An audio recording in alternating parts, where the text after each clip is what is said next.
Hi, my name is Nick, I'm from Erie, and today I'm going to show you how to install a water softener in a residential application. Now, before you can start installing the water softener, you need to determine where am I going to install it. For a residential application, we typically recommend to install it at the point of entry. Point of entry means where the water enters your house. If you install it at the point of entry, the advantage is that all the water you use throughout the house passes through the water softener and is treated. To find out where the water enters your house, very simple. Just look for the main shut-off valve and the water meter. In this case, it's inside of the garage. And typically, you'll also find a non-return valve there. So this is the point of entry. This is where the water enters the house. This is where we want to install the softener. In this case, it's in the garage. Other houses, it could be in the basement, it could be in the hall, it could be in a technical room, it could even be in the kitchen.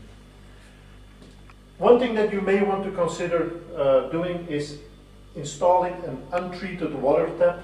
In this case, the tap is installed immediately after the non-return valve. It's important that you install it between the water meter and the water softener. An untreated water tap can be convenient, for example, for watering the garden.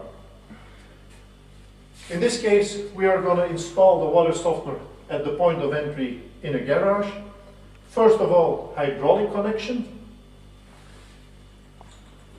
We definitely recommend to connect the water softener to the plumbing system using flexible hoses. Flexible hoses offer the advantage that they avoid stress on your plumbing system, but also on the plastic parts of the water softener. But the other advantage of flexible hoses is that they allow the end user to move the softener around a little bit, which is very convenient for cleaning or for servicing. The only thing you have to keep in mind is that you use flexible hoses of a large diameter. That's important to reduce or to limit the pressure drop. The flexible hoses that we use or that we sell with our systems have 3/4 of an inch BSP female adapters on them. So what we want on the plumbing is 3/4 of an inch BSP male adapters.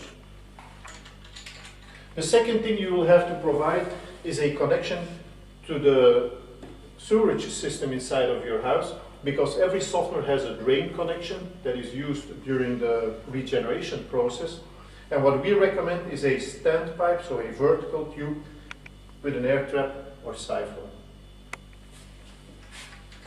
The third thing you need to provide, as most of the softeners that we sell are electrically operated, is a wall socket. If these three things, so in and outlet connection, drain connection and wall socket are all provided, are in place, then great, let's move on to the next step, preparing the water softener.